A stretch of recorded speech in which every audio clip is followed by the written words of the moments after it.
কিতা কিতা খবর তোর? আরে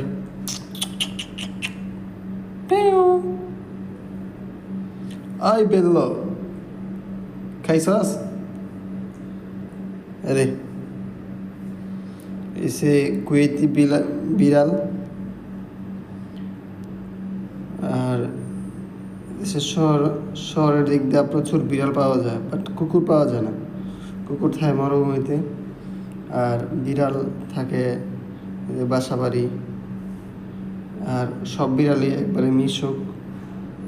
এই যে আমি বসে রয়েছি সিঁড়িতে, আসছে, ডাক দিলাম, এসে বসে রইল। এদিকে এই যে